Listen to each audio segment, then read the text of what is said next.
And we're live. Now, while we do this, first off, hey Alex, how you doing? Hey, good. How you doing? Good, good, good.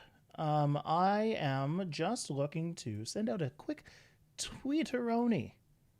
Oh, Tweeteroni. Tweeteroni would be nice, actually. Thank you for reminding me. I You're should. very, Um, very welcome. Rachel drafted a very nice little tweet for me, and I would have forgot all about it. How could you? How could I? Is right. Chatting about co-streaming with Crispy Kid. Give me some of the cliff notes on what you're doing there, so I can The cliff notes with what I'm doing. I am spark notes. quote retweeting our previous tweet with the tweet that the tweet The that tweet that was tweeted. she gave me. You know what sucks about this copy and pasting? You can't copy and paste the emojis. It gives me like written words like exploding head. Yeah, yeah, that is a little unfortunate, isn't it? Now I gotta find all these stupid emojis, retype them out. I believe in you. I You can do. do it. It's true.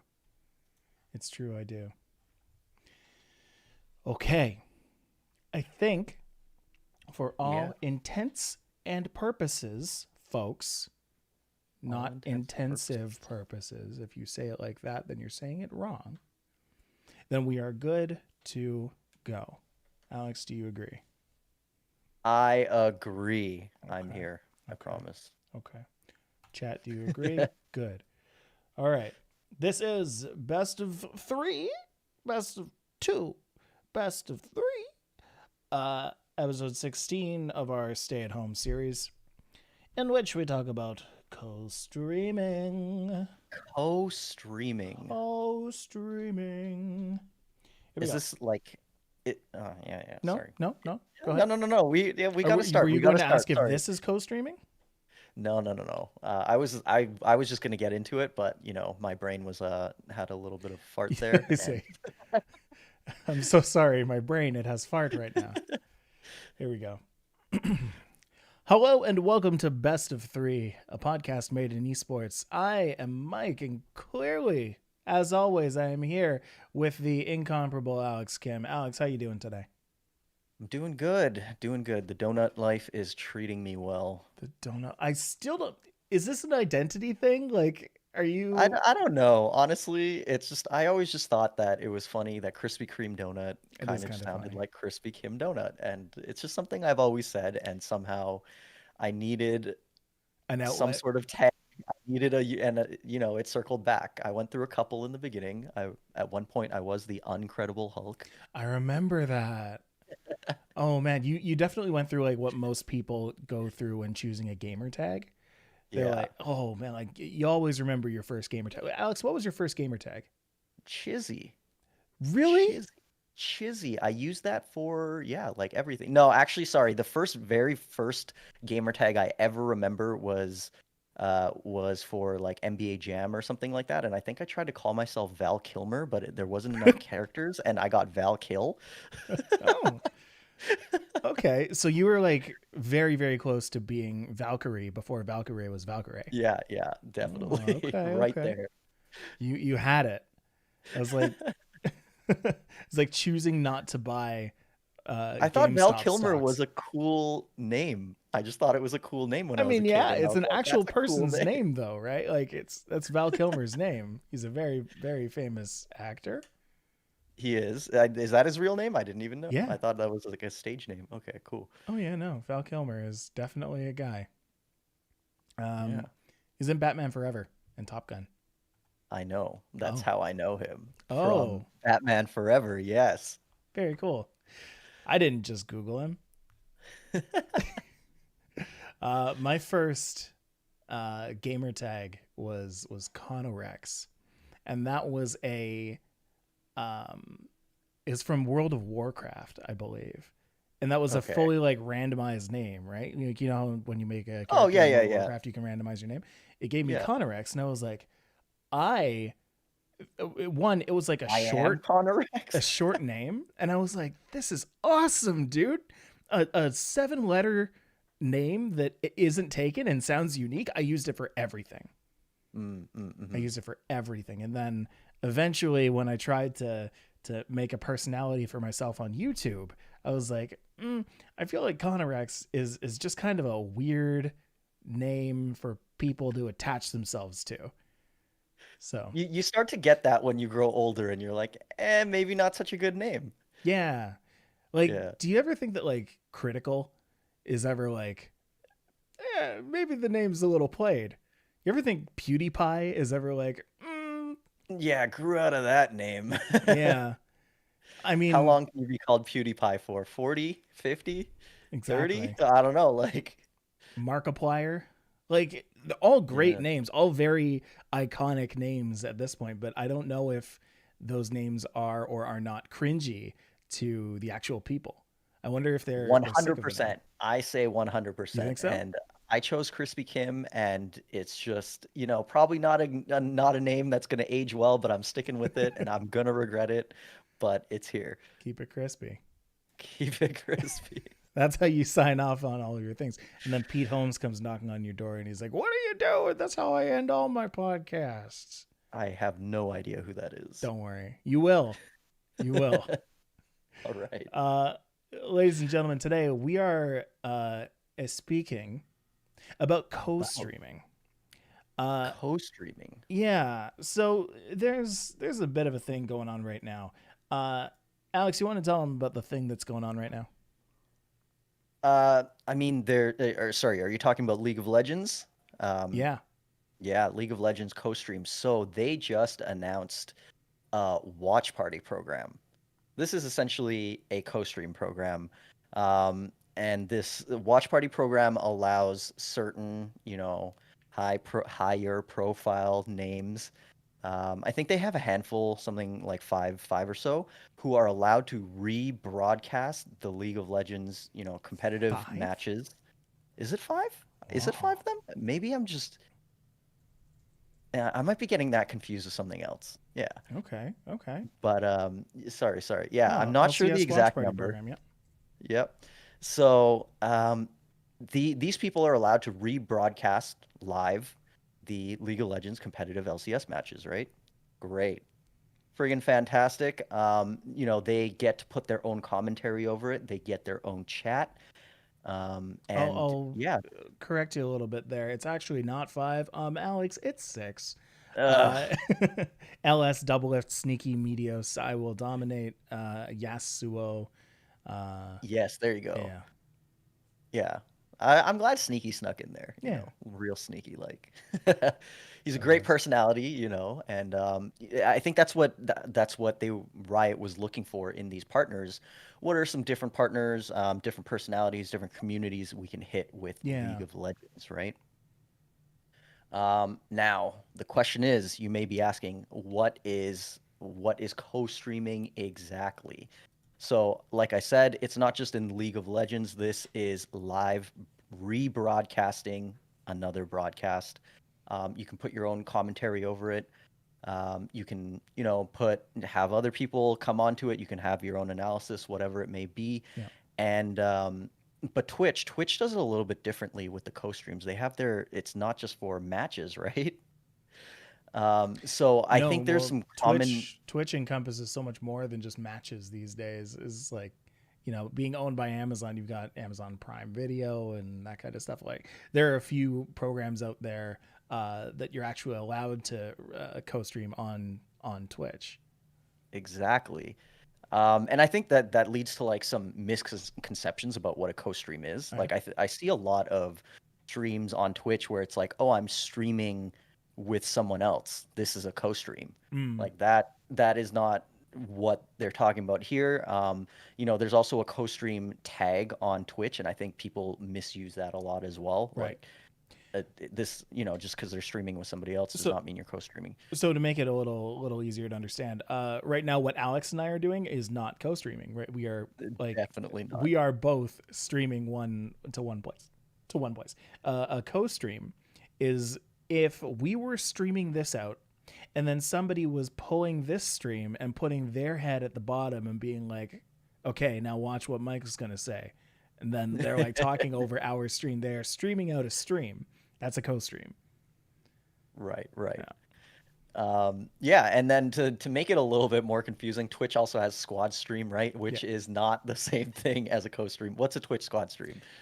Twitch squad stream, that's where you can pull multiple streams that are going on at the same time, so you can have 2, 3, 4 streams.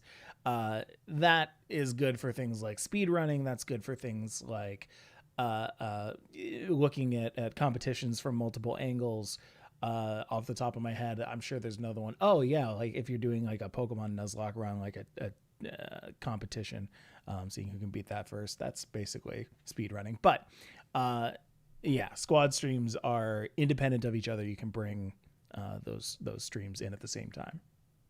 Yeah, which is pretty cool. And I did see someone else mention Restream, or sorry, it was Restream. Yes, Yeah. Restream, and then there is another platform that allows you to open multiple Twitch windows, right? Yes. So to Multi bring Twitch. in Oh, that was a thing for a while, multi-Twitch, and that is multi-Twitch. actually that is what squad streaming is. Yes. Squad streaming is basically the way that Twitch is combating multi Twitch, because it was like, how do we quantify a view? Is if somebody is watching on multi Twitch, if they're watching 2 people at the same time, is that an individual view for both people? In their algorithm, it was. So they were just like, you know what? If people are gaming this system anyway, we might as well just create a system in-house for people to go and do that. Twitch doesn't like to outsource their stuff, and for Definitely good reason. not. Definitely not. And they are about the numbers. They care Yes. about these views. Everybody cares about the views. The views equal money, equal, everything Well, in this also it keeps industry. people on their So, website, yeah, right? If you're on multi Twitch, you're not advertising your other creators. You're not getting people to join other streams or anything like that. Hey, that's you're cool. barely even allowing them to like donate or give bits or anything like that.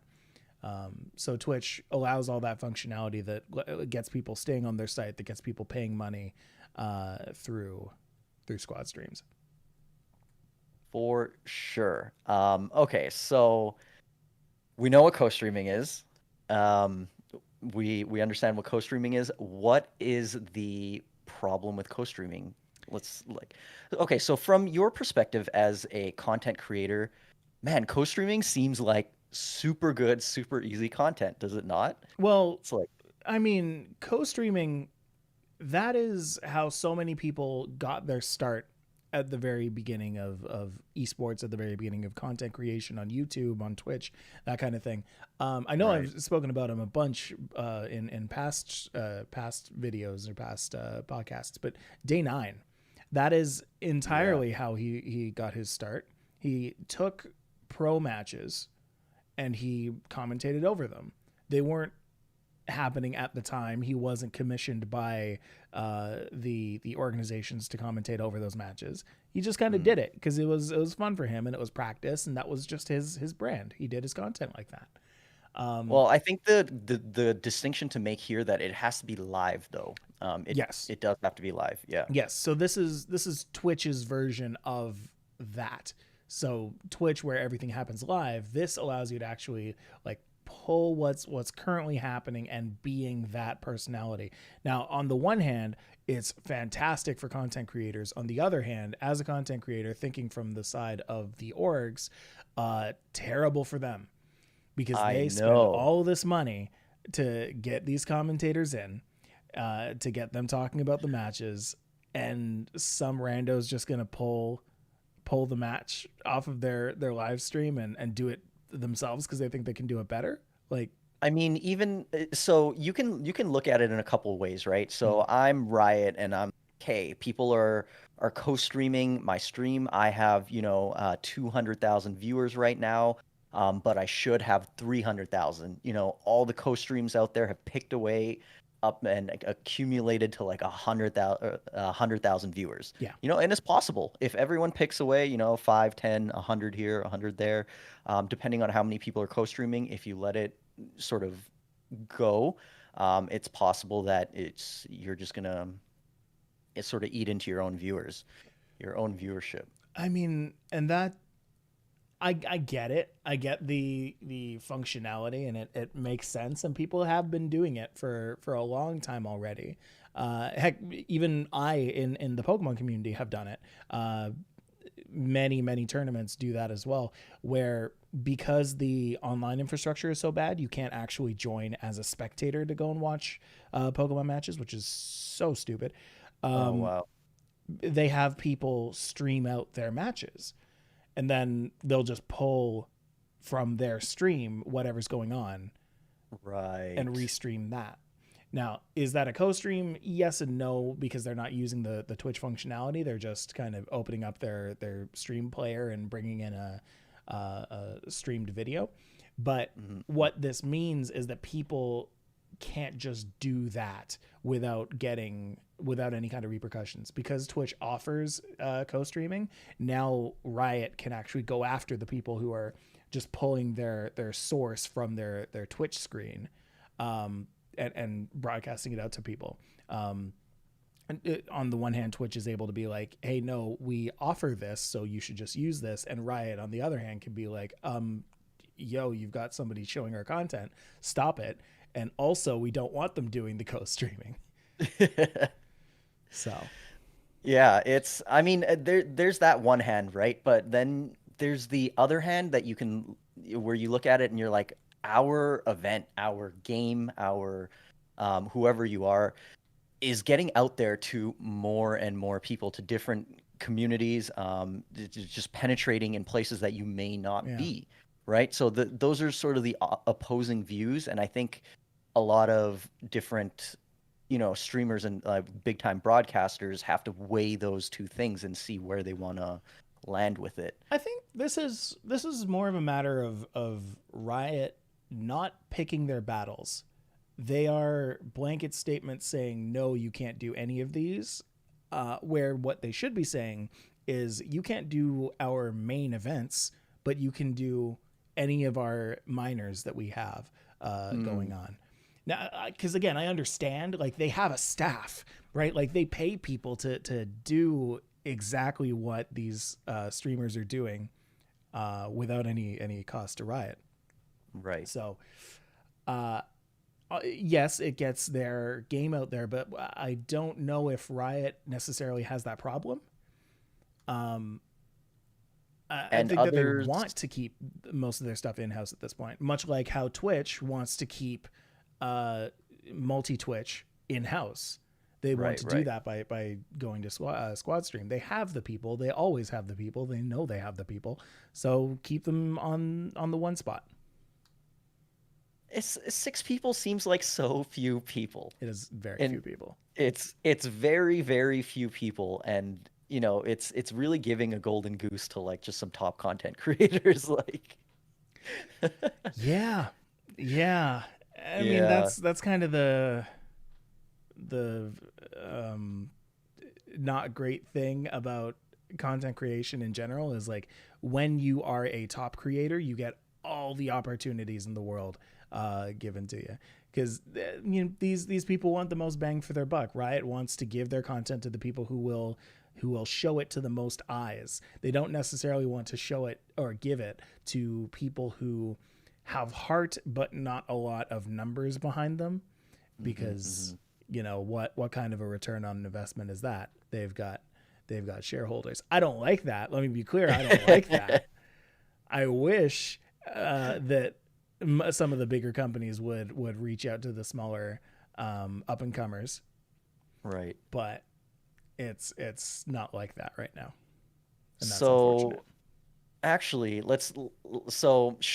this also happened for the Valorant Masters VCT. So there's there's a handful of streamers that are allowed to stream the Valorant Masters, which are happening right now. Yep.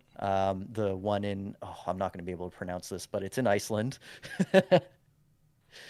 And dude, Shroud is getting a crazy amount of viewers on his co-streams, like more than anybody else and more than the official channels.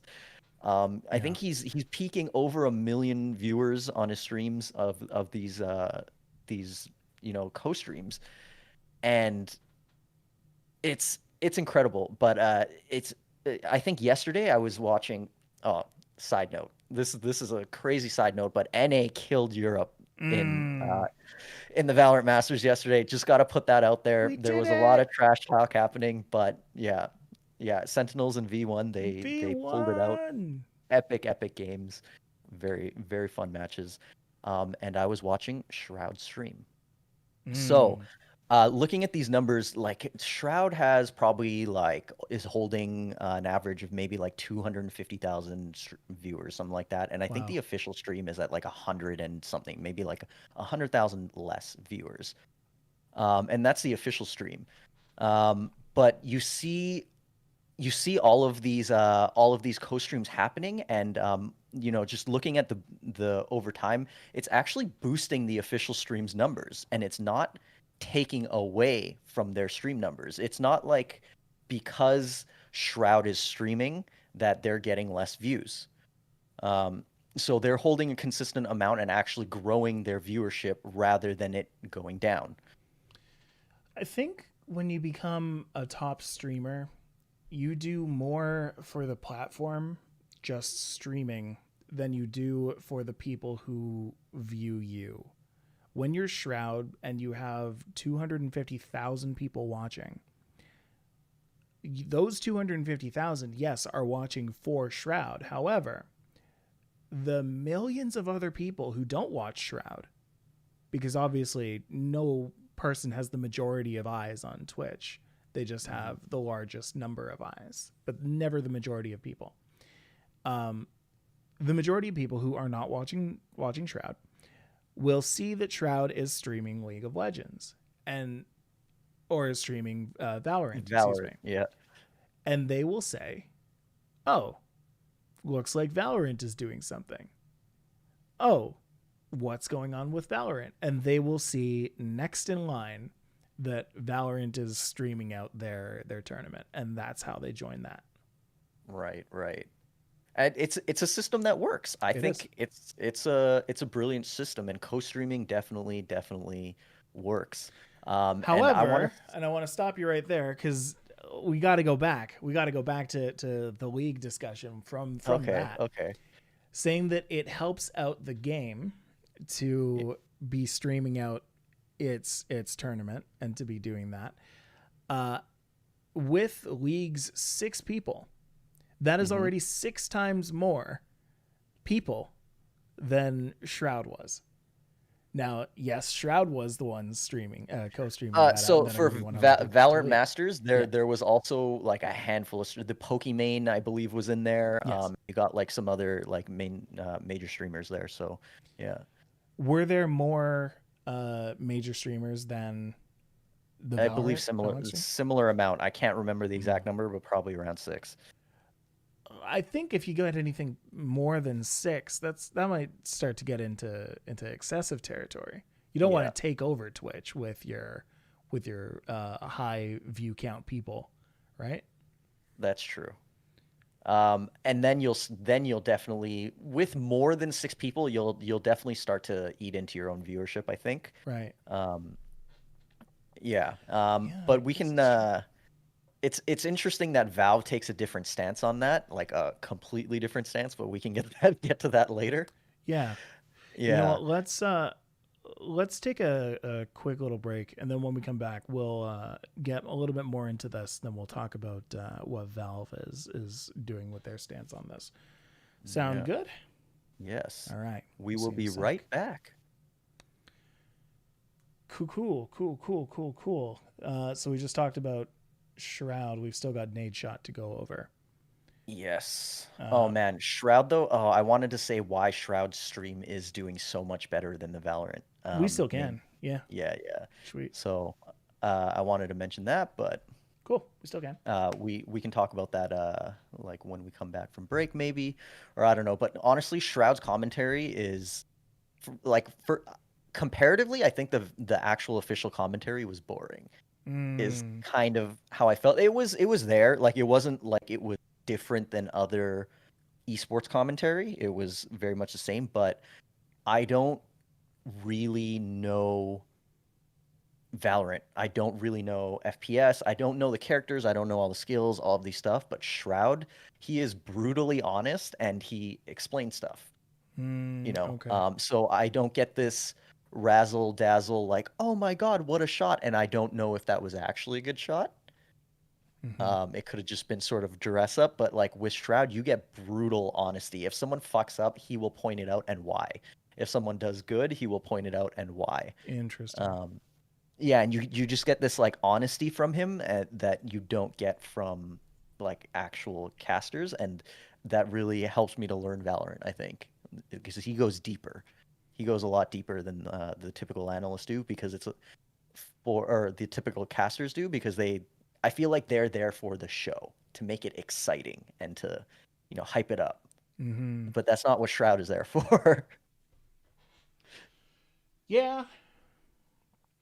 Uh, I get that. I mean, I think that comes down to poor planning on Valorant's side, that they're not properly vetting, um, that No, they're not I'm properly not vetting I'm their not commentators. disparaging the casters there. I just think it's because I don't know the sport that when the game that when they say, "Oh, this character with this move or whatever it is," and I just really don't know what they're talking about. But they just I see. assume that, you know what I mean?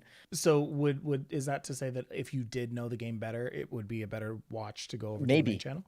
Yeah, yeah, maybe. I don't know. But with Shroud, I feel like even though I don't know what's happening, he explains just basic stuff in regular words, not related individually to characters or whatever.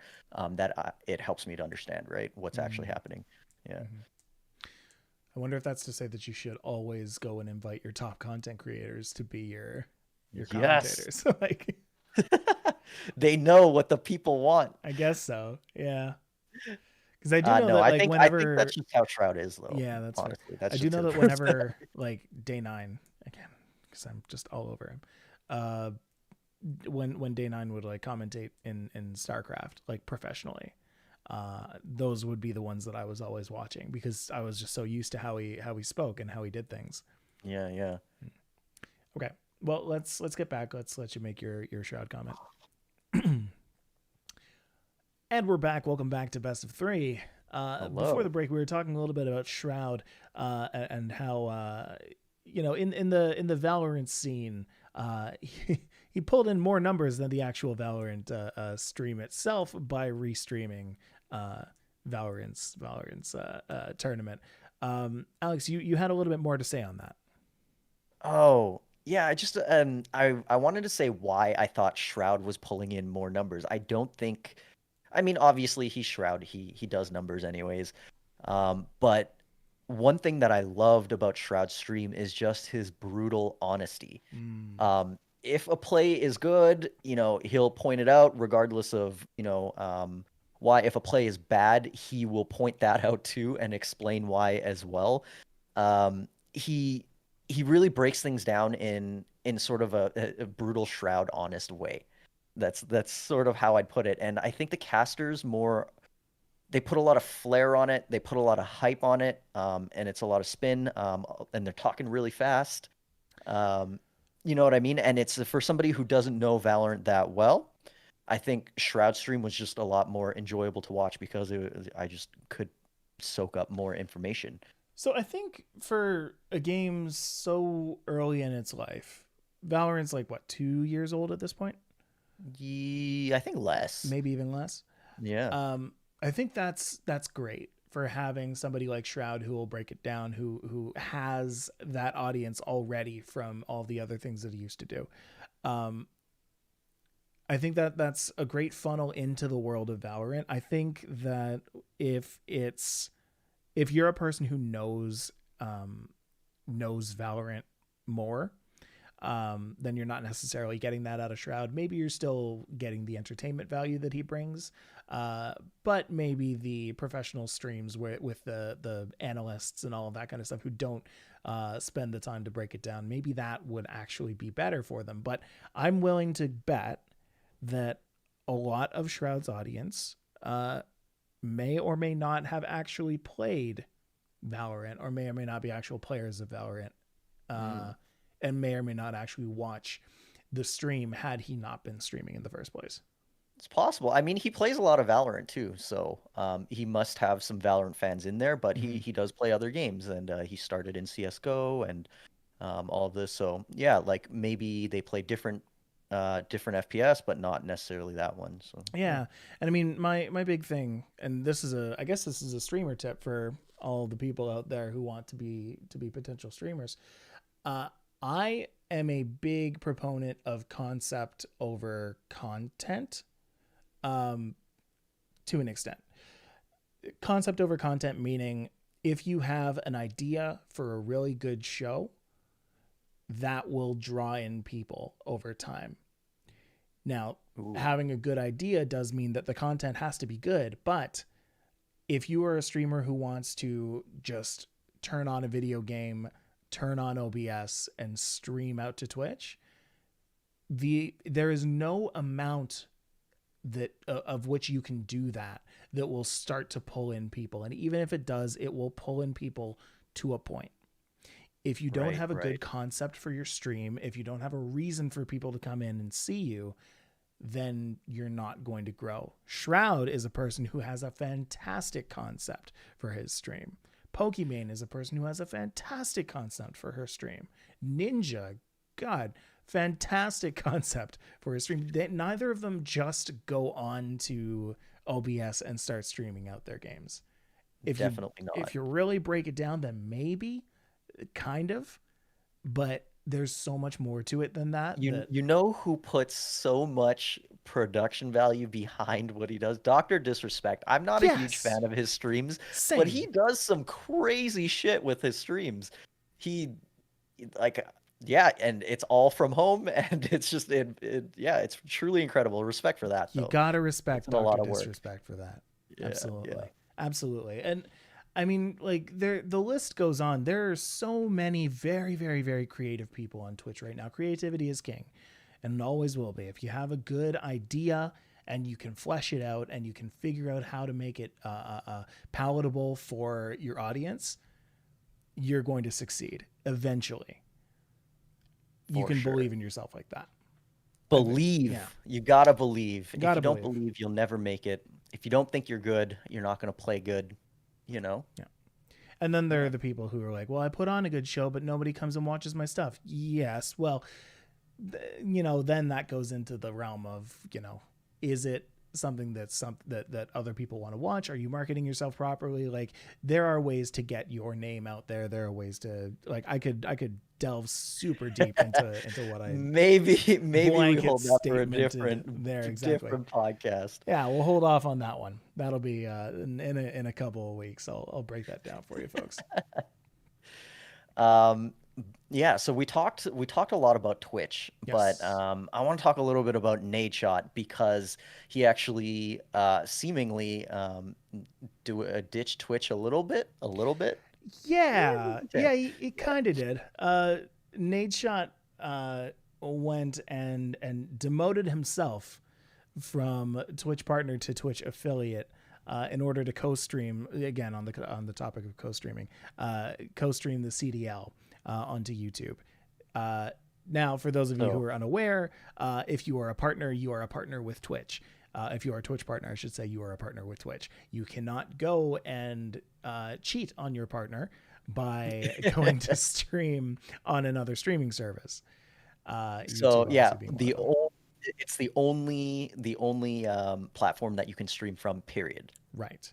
And a lot of people do elect to not become partnered on one platform so that they can go and and stream to Be others. free. Others don't really care because like you can really cap yourself on a platform and be just fine.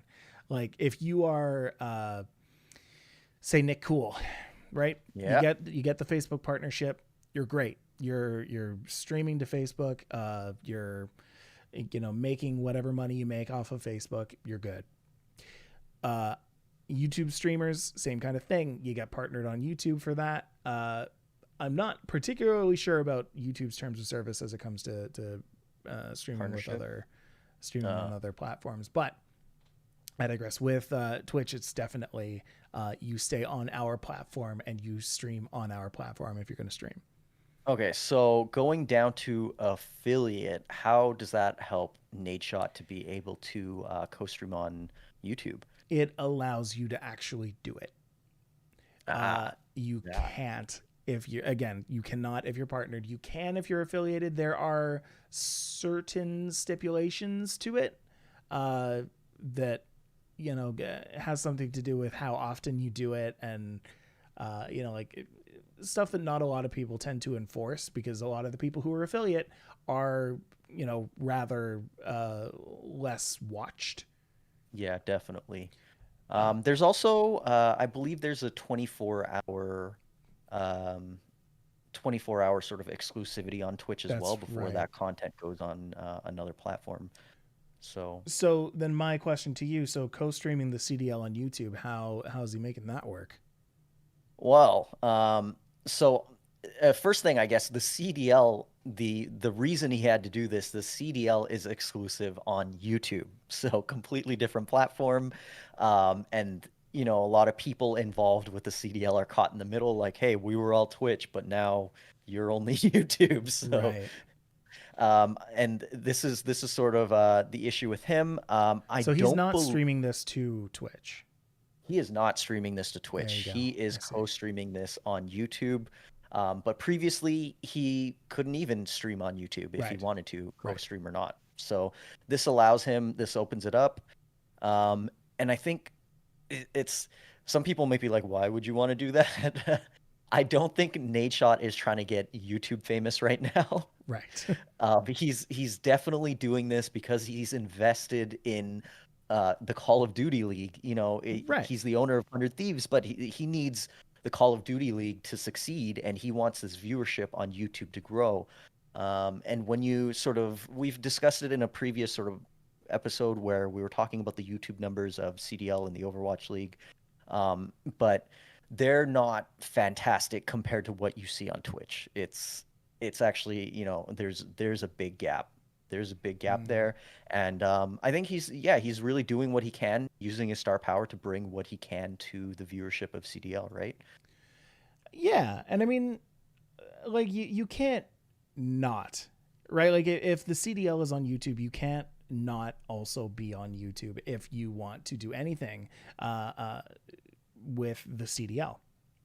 Mm-hmm. If you take your audience onto Twitch, that completely undermines what the CDL is trying to do.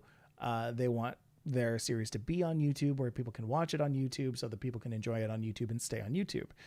If you are over on Twitch, then you're actually hurting the CDL. You don't want that. Now, dropping down to affiliate does mean that he gets to continue to stream on Twitch when he's not participating in the CDL. It means that he doesn't get kicked off the platform. It means that he can continue to be the presence on Twitch that he has been.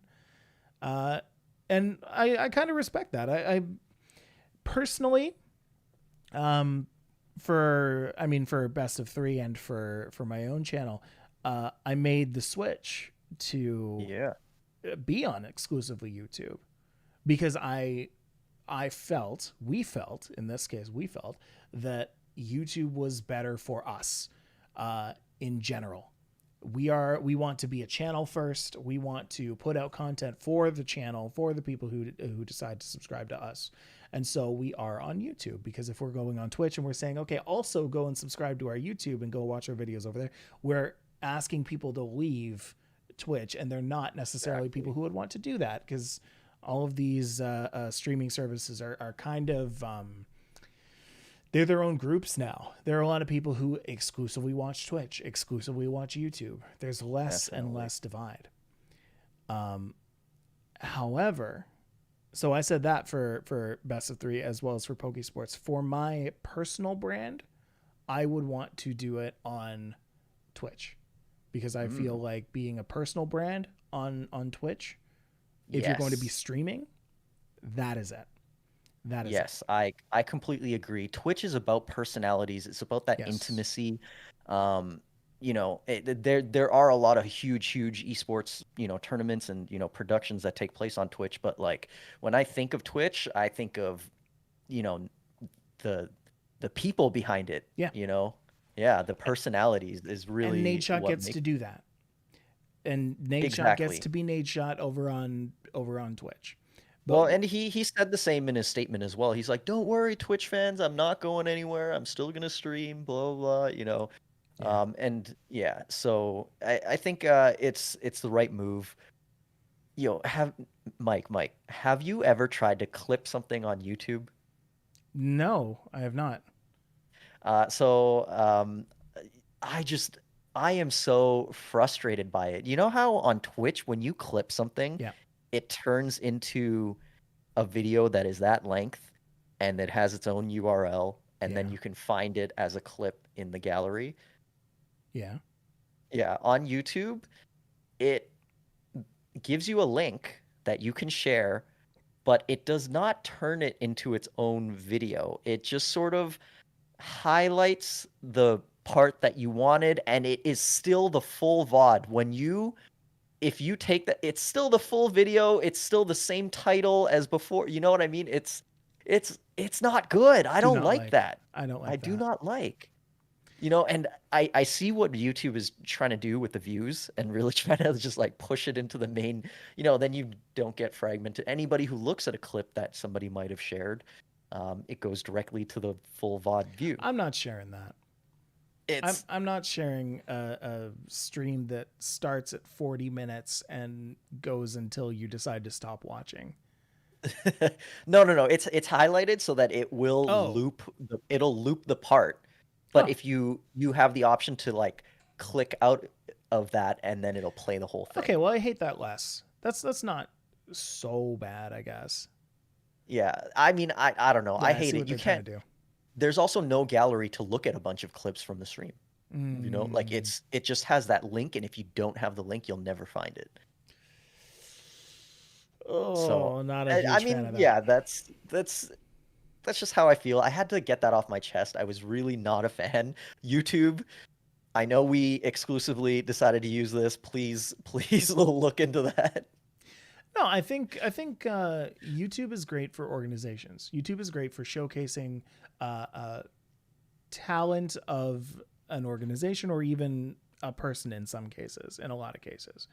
I just These don't are the things think, they need to look at yeah, for if they want to be competitive in the streaming yeah, space. yeah. Yeah. They're missing a lot of things that they have. But however, I will say that even for us, for best of three, I don't necessarily no, I take that back. I was about to say that I don't necessarily think we would use clips. We would absolutely use clips. That's like Yeah. all that the podcast would use. Um, yeah, yeah, okay. You know what? I changed my mind. Yeah, All right, that was a tangent. I just had to get that off my chest. And no, that's we good. are we can get back to Valve and Dota. Okay. Yes. Yes. Yes. Your favorite thing to talk Um, about? yeah, I know, right? So Valve has been, addressing this over many years, Mm-hmm. concerns, and there have been some backlash, some tournaments, were unhappy, some fans were unhappy, some creators were unhappy, and just, over the years, but Valve has, sort of repeatedly stated that they are open to co-streams. They think it helps them. Um, and they are not limiting co-streams to a handful of people. Anybody can co-stream. Right. Anybody can co-stream a Dota game, a game of Dota. Um, and it sort of came up again, and they put out a statement reaffirming that in 2020. Like, hey, the, we just think the benefit is greater overall. I Um, respect that. I do. And I'll tell you why. Okay, tell me why. I think the action of limiting co-streams, this might be a bit of an extreme statement, is playing scared.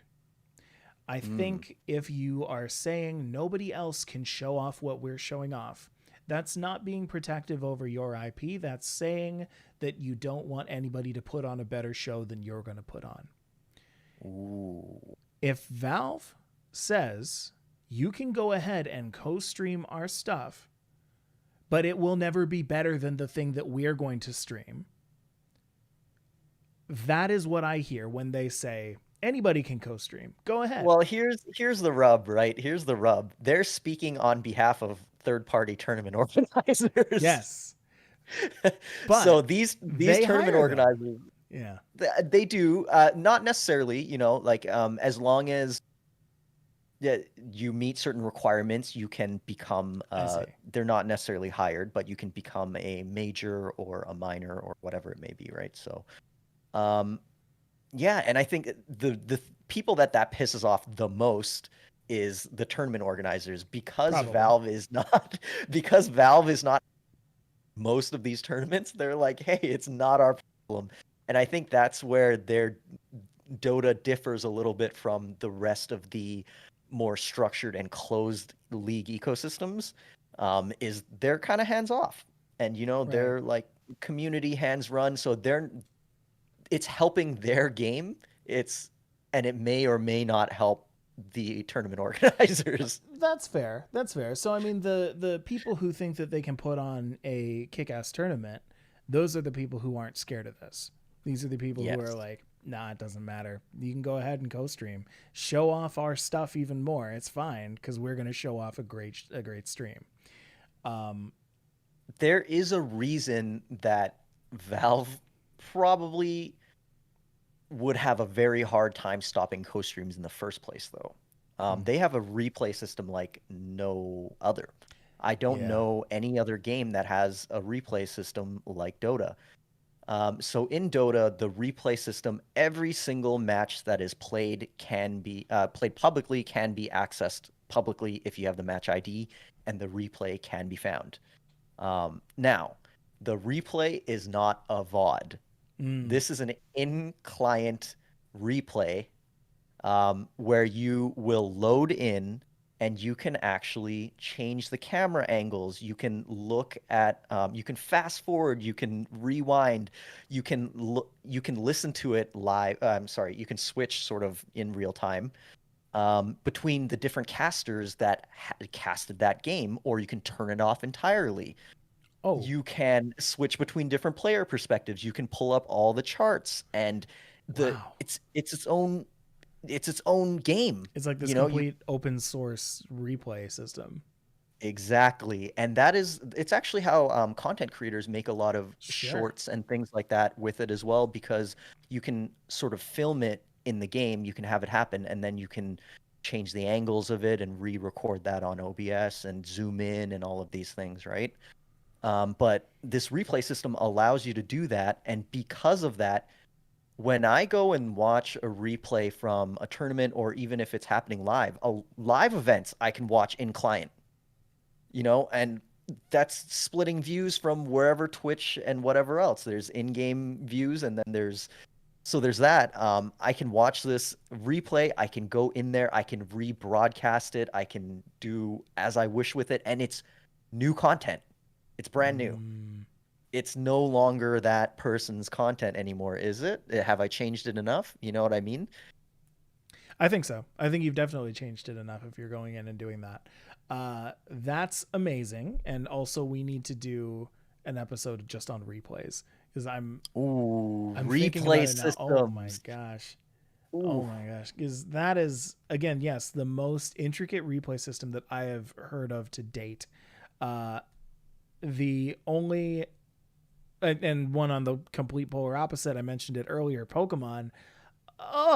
It is the worst replay system, and everybody who's in competitive Pokemon absolutely agrees that because there is no replay system. In fact, there used to be, and that was a weird thing, how they used to have a replay system and then they got rid of it because I don't know why.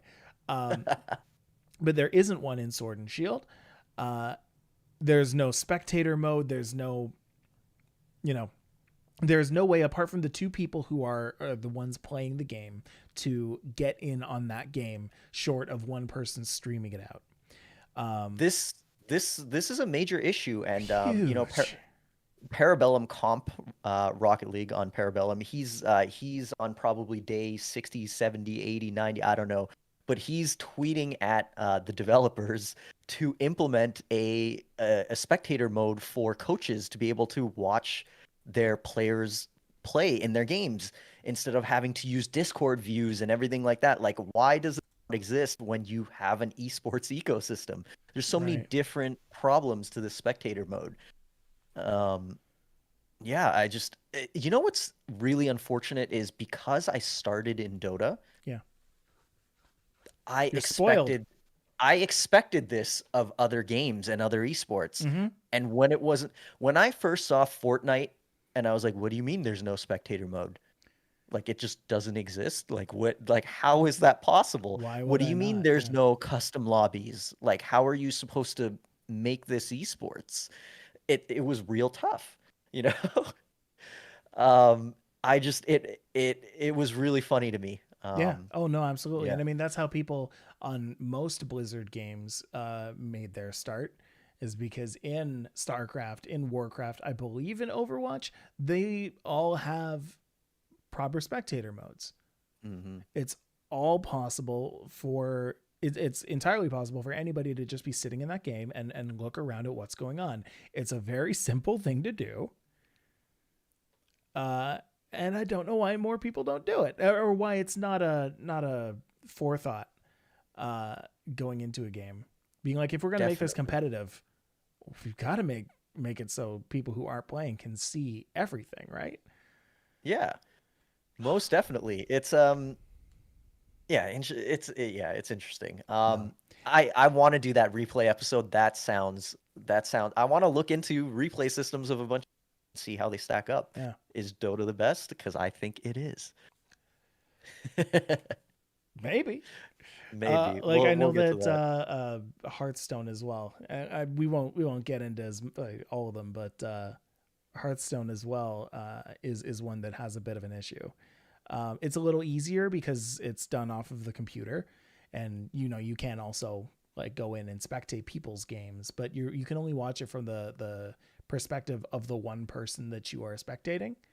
And then in order to see like the other person's hand, they usually have to get like a second computer in there, spectating from the view of the other person. And then they like overlay an image of their hand on top of the opponent's hand, which is normally faced the other way.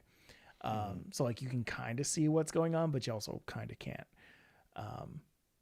It would be nice if there was like a full spectator view with like a completely different UI, because that's basically the only way that you're going to do it for a card game. Yeah. You got to do like a turn the board on its side, have all the cards on one side, all the cards on the other side, and like see what they're doing. Right. But that would be incredible to have. Yes. Why not? And for content creation of your game, it would just make things so much easier. You're going to have more creators. You're going to have better content. Yeah.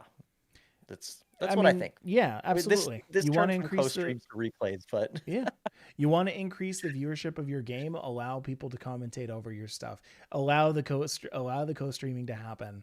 Allow the lifting of past matches, and allow other content creators to relive those matches and give their own little spin on it. Because that's what's going to grow your game. That's what's going to grow the people within the game, and then those people are going to continue supporting your game. And one hand feeds the other, Yeah. But with that, again, from Alex's mouth, Dota reigns supreme one more time.